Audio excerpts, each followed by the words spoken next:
Hello, everyone, and welcome to our webcast, Crossing the Chasm, from upskilling to transforming your workforce. We're really happy you joined us today, and during the next 45 minutes, we will look at what does transformative learning mean in today's working environment, how Telenor developed a lasting learning culture at a global scale. We'll take some questions and we'll wrap up with some key takeaways that we hope you find very useful. During the webcast today, please feel free to submit questions as you go. You don't need to wait. Submit them right there in the Q&A symbol in the box right on your screen. Let's introduce our speakers, Joakim Slorstad and Eman Absia. Joakim is Senior Vice President for Learning and Development in Telenor Group and a member of Telenor's Group's People Management team.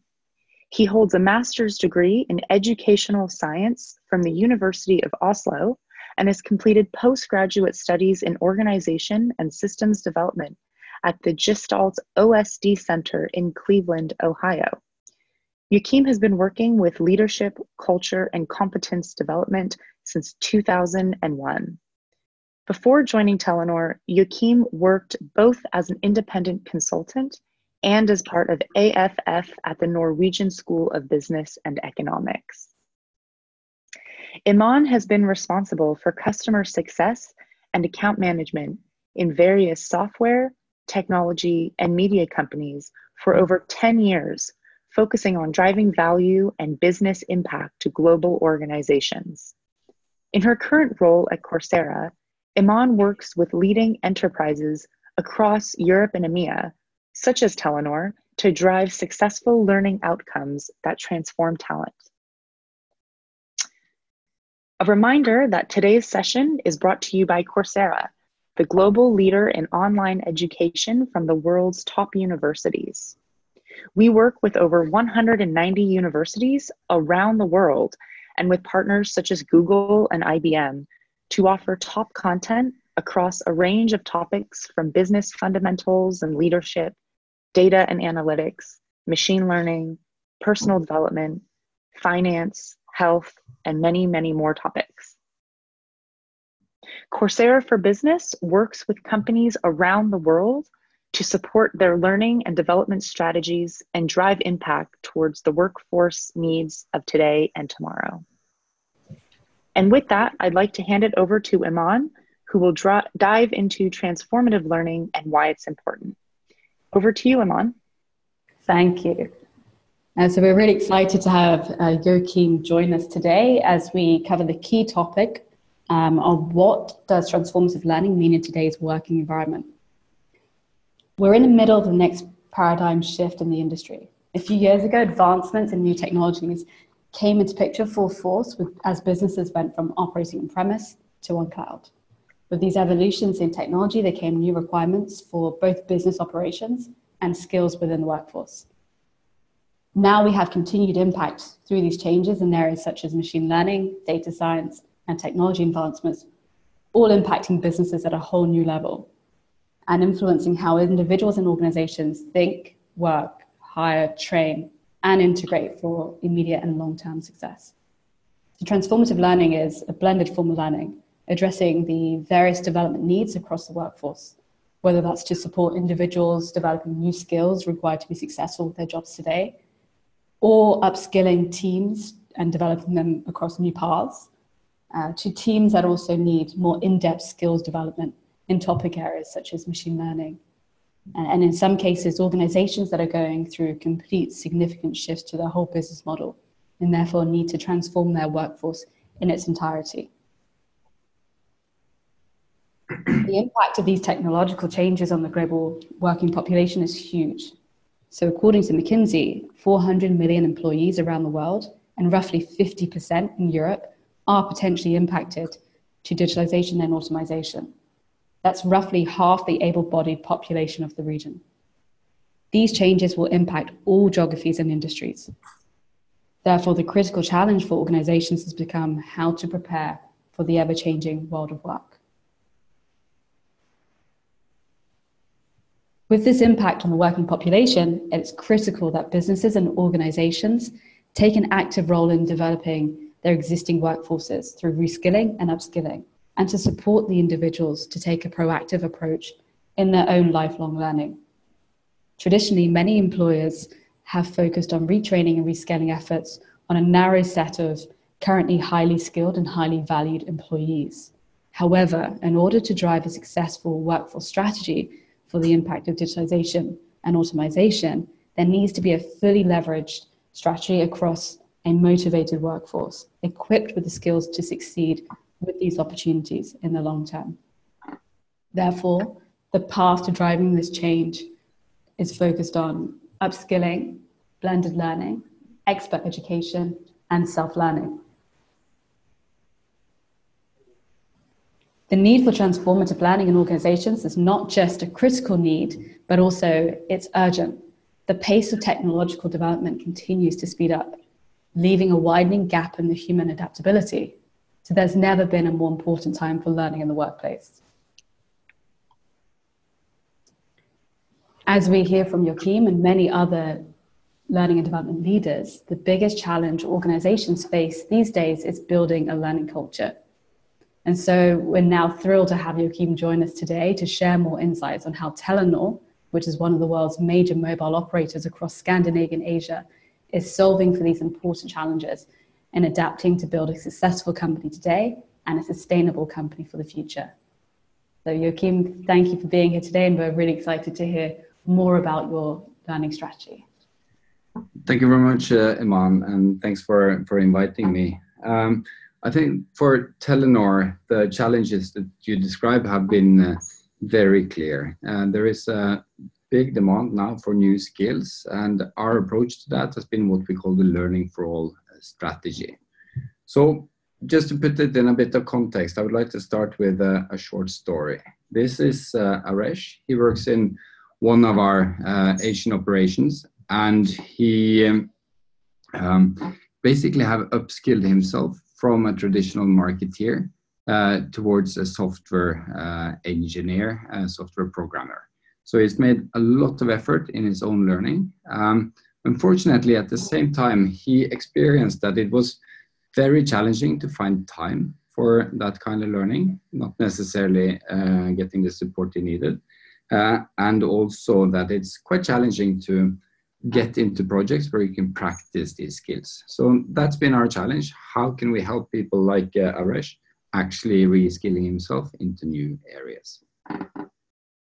Two words about Telenor. We are, as it was said, a mobile operator. We have around 20,000 employees spread across Scandinavia and Asia, and around 172 million mobile subscribers.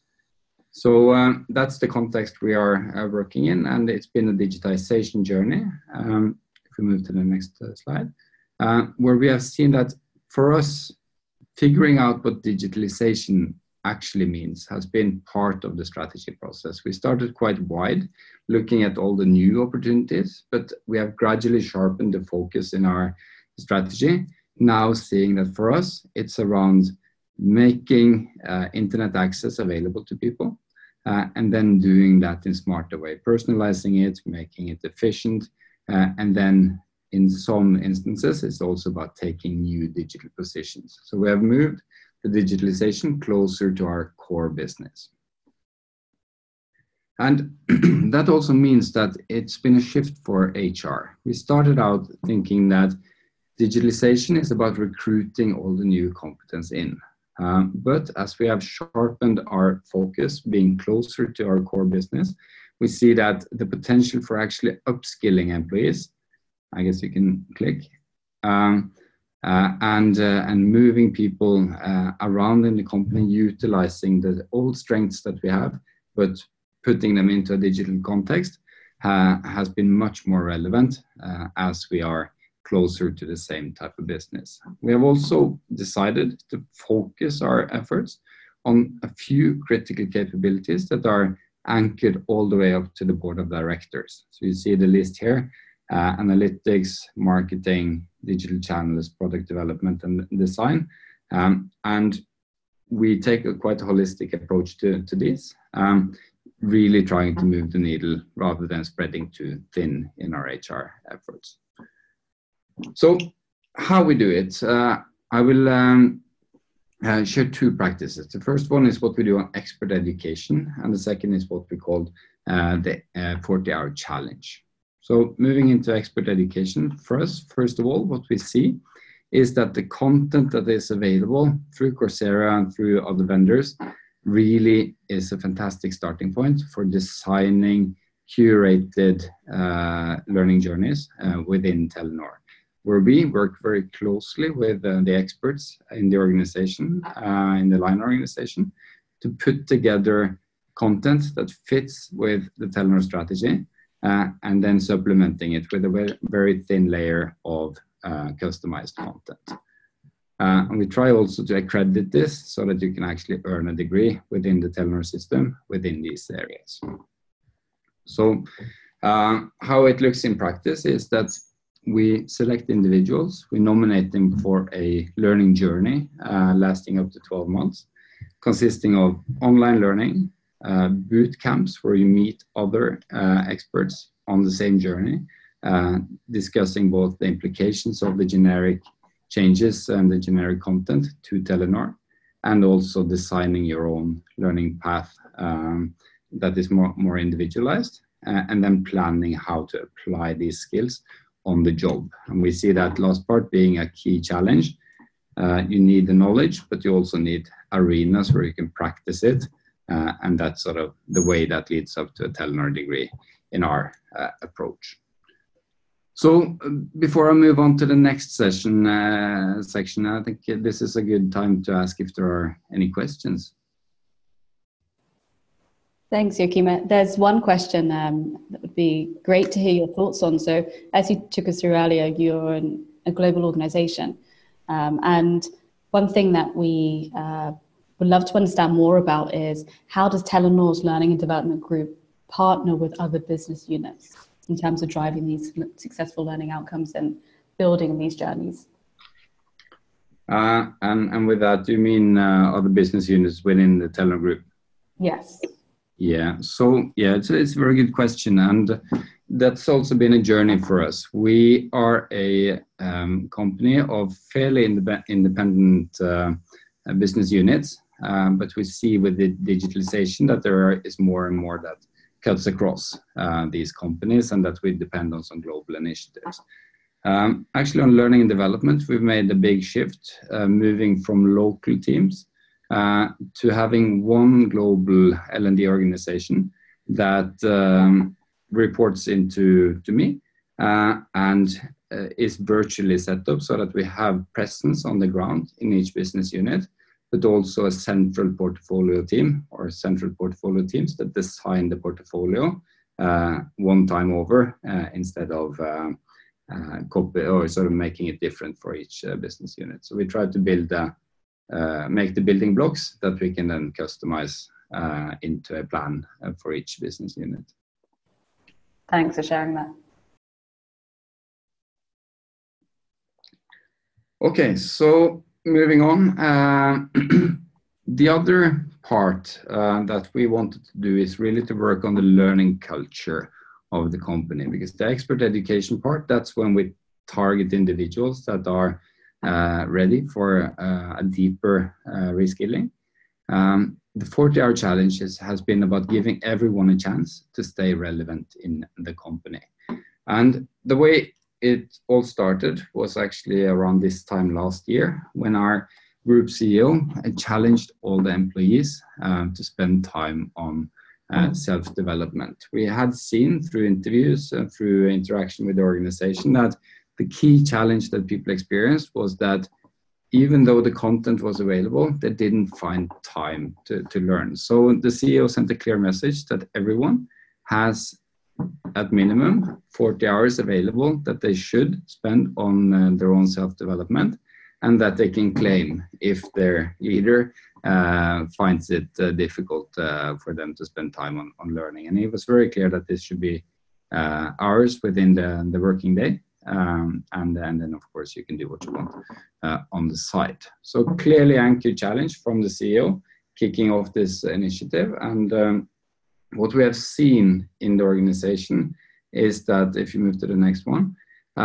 it has generated a lot of good initiatives that are more driven from the business units and up. So we have a strong offering. We say that content from Linda, and right now we also say content from Coursera is available to everyone. But then these pictures show some examples of how the business units have made it come alive, where you see a CEO from Bangladesh talking to everyone about his own learning journey and challenging people to spend time on making a good learning plan for themselves. You see another CEO actually sending out a placeholder in everyone's calendar to say that this hour, 1 hour per week, is sacred, and you should spend it on self-development. And on the right-hand side, you see an example of one of the executives sharing his own learning and a course that he recommends to everyone. So top management anchoring has been really, really important for us. And then in addition to that, we do what we can to create arenas like learning days, learning weeks, where we focus on the importance of learning. We celebrate people. You see someone getting a cake here for being an active learner in Denmark. And then we also post campaigns and recommended learnings, both to functional areas and to everyone as part of sort of the overall storytelling here. So if you click over the year now, what we have seen is that this has really sort of fast-tracked the adoption of learning in Telenor. We use these short videos from Linda, and we use the MOOCs, and around 4 million of these short and long programs have been consumed. For us, that's a 5 times multiplying of the traffic on our online learning portal. And with the ambition to actually, we say 40 hours, but we also say that half of that should be online. The rest can be classroom or on the job. So we're currently way beyond that, and with an average of 34 hours per employee of online learning that is self-driven. So for us, this has been a real sort of kickstart of a learning culture. The challenge we have now, of course, is to sustain that and to make sure it's not the quantity, but the quality of learning that is important. But again, we see that making that culture where it's natural to spend time on learning and where the executives and the leaders actually care about the reskilling of their employees has been a very inspiring and quite impactful initiative in our organization. So this, of course, can be supplemented by more activities and sort of put into a process. So for us, we have shifted the performance dialogue much more now into a qualitative development dialogue.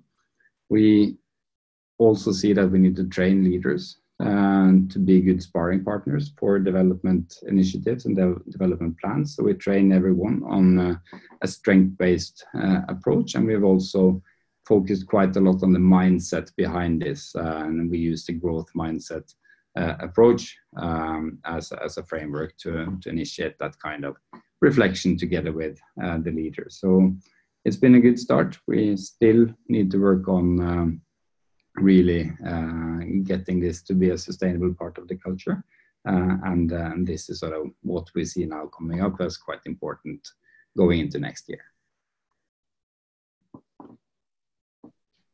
So I think that was it from my end. I can hand it back to you, Eman, and maybe there are some more questions I'm happy to answer. Yes, absolutely. Thank you so much for taking us through that. It was a fascinating insight into your strategy so far and those learnings that you've come across this year and leading up to this as well. So thank you so much, Joakim. So just a reminder for everyone on the line, so you can submit questions using the chat box. So please feel free to add your questions there, and we'll be happy to go through them now. So taking a start. So we have a question. So regarding the 40-hour challenge, is everyone reacting in the same way, or do you find that you have those that are not so engaged? And does everyone have, actually, that's the first question. I'll take the other one separately. So that's a question about the 40-hour challenge. How are people reacting to this? Of course, it varies a bit. I mean, we have some early adopters that jumped on this straight away and that were already active when it comes to online learning. We do see some cultural differences, particularly in our Asian operations. They have moved quite quickly onto sort of taking this challenge. But they were also the business units that were the least used to online learning as a starting point. So that has impressed me the most. We see that in some of the Scandinavian operations, it's important that we go one-on-one and sort of make sure that we focus more on what to learn rather than sort of how much you should learn. So it varies a bit, but all the business units have now been sort of moving quite nicely along. Great. And does everyone have an opportunity to join just one expert journey, or is it limited to certain groups or individuals? Yes. So what we do is that the expert journeys, that's reserved for a limited audience. So we have the ambition is to have around 750 people through that out of the 20,000. So that's more extensive learning. What we have open for everyone is access to lynda.com courses and Coursera MOOCs, and they will then be able to go in and see which are the recommended ones based on the critical competences of Telenor. So that's more self-driven. Great. And so we have a question around the development of your learning journeys. So have you worked with any universities or other learning organizations to achieve accreditation for your learning journeys or degrees? Yeah, no, we have not. We're not at that stage yet. So that the accreditation that we build is Telenor internal. So our thinking around it, and it's still working, it's still progressing and developing, but we want to make it very clear to the organization that these educations that we put together are real educations. It's not just a random course. And if you go through that extensive journey, it actually qualifies you for certain positions in the group. So it's more to anchor it internally rather than sort of the academic kind of accreditation. Yes. And of course, we also want these people to stay in the company. So it's more for the internal discussions. Sure. And in terms of the employees involved in self-learning, do you have a rough sort of percentage of those employees that are involved today? In terms of numbers, it varies a lot from business unit to business unit. We see in some business units that absolutely everyone has activated their account and started learning. In other business units, it's more in the sort of 40-50% range. So it's in between there. Okay. And so onto the growth mindset you shared earlier. Can you give examples of the things that you have done to establish this growth mindset? Yeah, that has been a key concept for us. Primarily, first of all, we've customized the story around it. That is some 8,000 employees have gone through on the open online portal. And secondly, we integrate it in most of our programs when we meet individuals, when we meet leaders, to talk about their mindset basically going into it. That's a shift in the way of thinking. So for us, it's been important that we really have quality discussions around it with as many as possible. Yes. And relatedly, there's a question around what are some of the change-related activities that have helped drive greater adoption for you? For us, what's interesting about it is that we see that in this area, for us at least, it's been that it's not less is more, it's more is more. So we have a long list of activities that the business units do in order to build culture around learning. It starts very much with the top management communication about the importance. So the group CEO is quite far away from someone sitting way out in the line. So the local management team has been important for us and to take ownership. Then there's been quite a lot of events like these learning days I mentioned, where we stress and tell stories around the importance of learning. We have been celebrating individuals that have been active learners, and we try as much as possible to focus then on those who actually learn something and apply it in their job rather than just a number of hours. Mm-hmm. And then what we see quite a bit now that is the next step for us is the more we can link learning recommendations to the role of the individual, the easier it is to sort of guide people into what's your next natural learning step to take.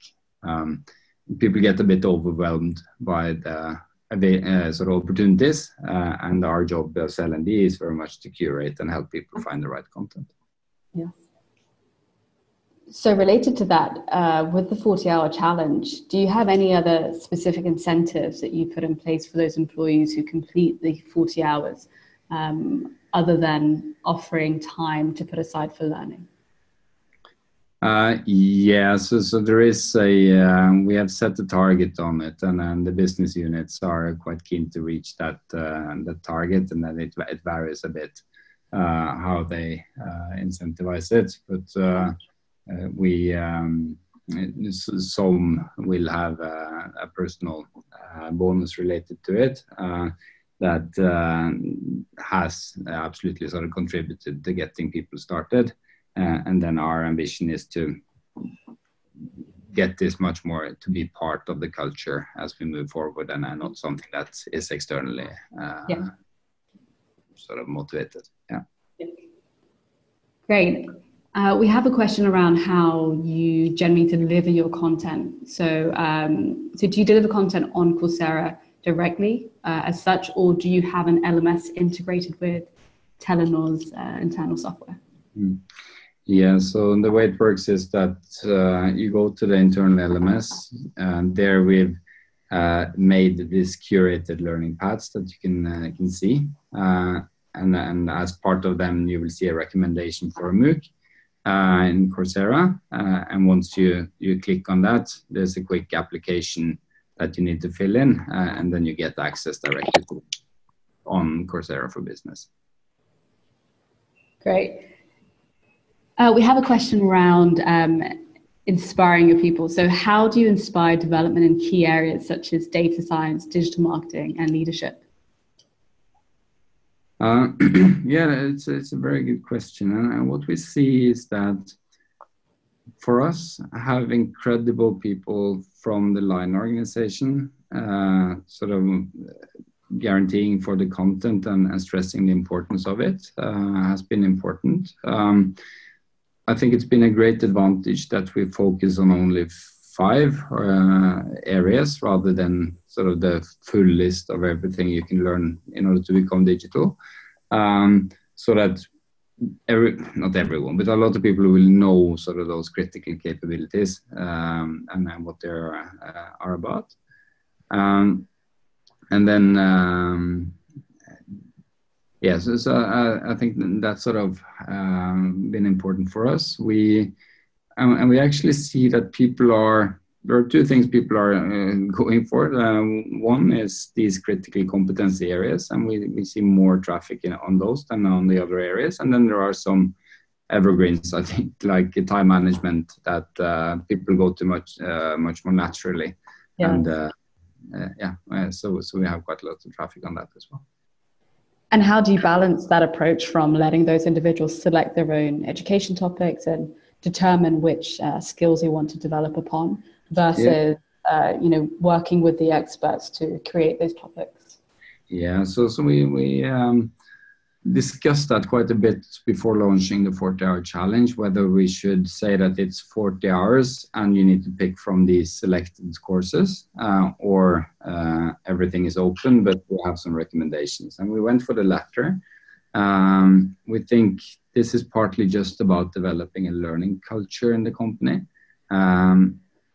And if then there was this person who wanted to learn Mandarin, and why not?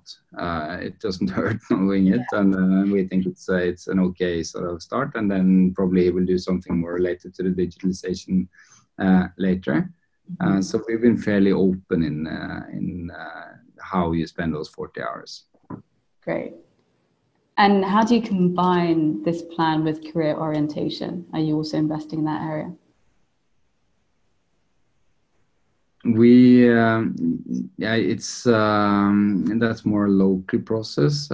We try to be more clear that okay, if you want to move from one role to another role, then here is a recommended sort of education part of that journey, and then we know that developing your career is much more than just the education part. You need to sort of find the projects and practice it on the job and all of that. But that's more something that we encourage between the local HR and the individual and the line manager. Great. We have a question around ROI. So how do you measure ROI from self-learning? It's a good question. And tough question. Yeah, but it comes in many ways. And in principle, the sort of what we should measure is how many move from one role to another role, and we track that. But we do believe that sort of the learning culture is also an input variable here. So the general activity and how much we are now sort of engaging people to take responsibility for their own learning is more a sort of input variable. And then there are other things that we can measure, but we haven't gone all the way on it, which is more, do people that spend time on self-learning stay longer in the company? Are we able to keep critical experts because they have a generous self-development offering? We know that's very important when you start or sort of pick the place to work.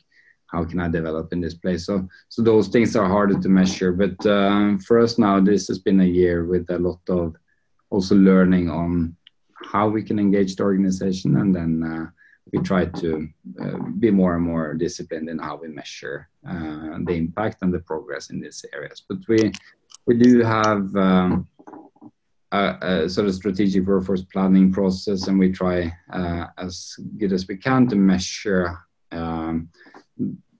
how we are able to fill the roles within these critical areas, and we see quite good results on that as well. Thank you. So one of the biggest challenges we hear across all organizations is employees finding the time to learn.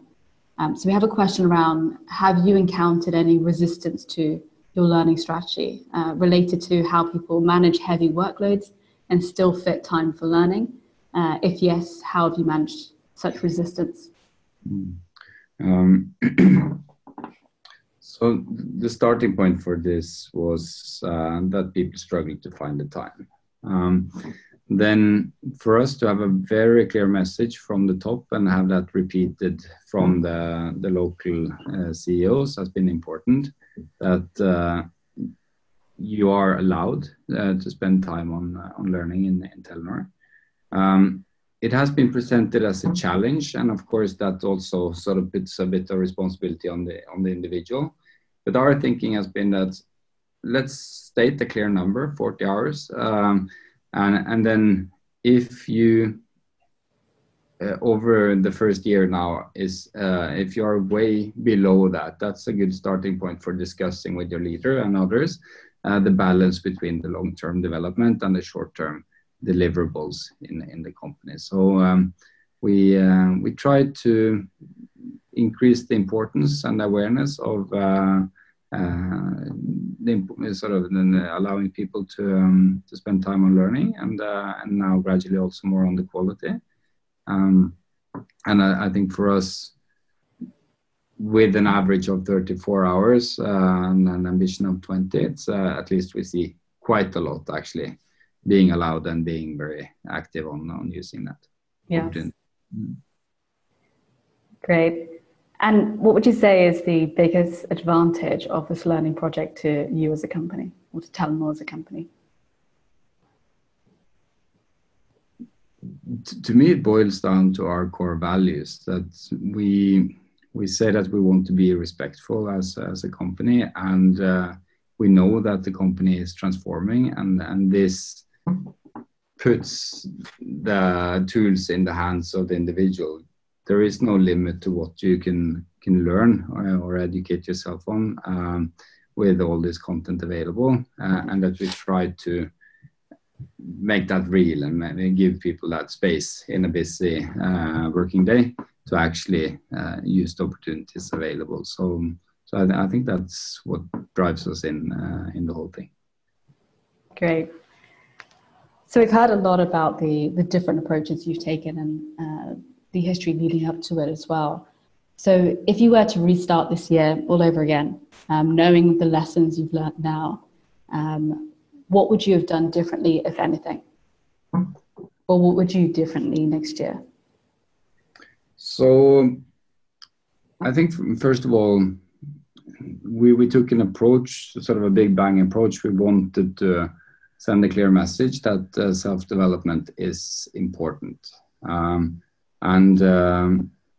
In a way, it's a bit of a sort of quantitative approach. It's about the number of hours, and it's about sort of seeing if people use the opportunities. And that, I think that's been okay for the first year. And then going into next year, our goal is to use that momentum, but get people to focus even more on how to make small learning sprints for themselves, learning something online, trying it out in practice, getting feedback from their leaders. If I were to do something over again, it's more on the practical side. We've seen that our systems are not set up to, or were not set up to measure hours of learning. So we've done quite a lot of work backstage to kind of translate our learning logs into those hours. We actually had to build a robot to help us do that. Having that ready up front so that the challenge and the system were more aligned probably is one thing I would do differently. Okay. Thank you for sharing that. And for the L&D leaders on the line and will be listening on demand, what advice would you share with them for preparing their strategy for 2019? That's a tough question. I guess they're pretty much the best to know that themselves. But for us, it's been important to both sort of go deep on the expert upskilling and to focus on some competencies and some people to really see if we can move them into new roles. And secondly, to engage everyone so that we work on the culture and the offering to everyone. So we try to take sort of a T-shaped approach, both being broad, having something for everyone, and going deep into the prioritized areas. Thank you. And last question, thinking about an end of year review, how would you like your CEO to talk about learning and talk about the 40-hour challenge, as well as the other initiatives to the company? So what are the key messages that would be valuable for your CEO to share in order to develop and continue developing this learning culture? First of all, we've been extremely lucky to have very good anchoring and support from the CEO all the way. Mm-hmm. I think the importance now is that both we and he talks about this being a part of the culture and not the campaign that we did in 2018. This is the way you should know that Telenor works and that people coming into Telenor should experience right away that it is a place for continuous learning, and we put the tools in people's hands, and then we need leaders and we need employees that are proactive in their own development as we move forward.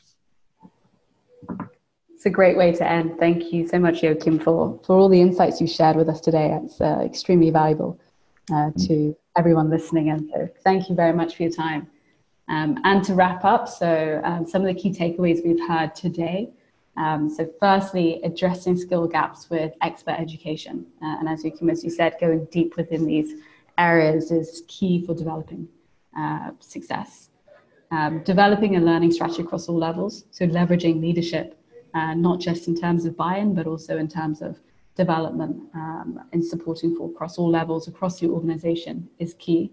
So using different initiatives to target those different groups to ensure that you have a breadth within your learning strategy. And then lastly, I think as we've had continuously throughout, executive buy-in is central to creating this cultural shift.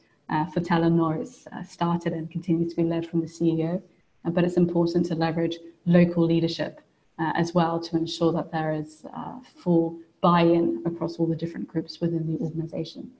So thank you very much. That is all we have time for today, but thank you everyone. There will be a recording made available of this session as well. And if you have any questions, please do get in touch with Coursera. The email address to reach out to is sales@coursera.org. And thank you everyone for your time and joining us today. And thank you, Joakim. Thank you. Thank you. Oh, Joakim and Eman, I know I learned a lot. Thank you both so much. Thanks everyone for joining. We will send out a thank you, and we'd love to hear your feedback on what you thought, how you thought today went, and we will send out a recording and a little ask for your feedback after this. So thanks everyone. We will leave it there, and take care. Thank you. Bye.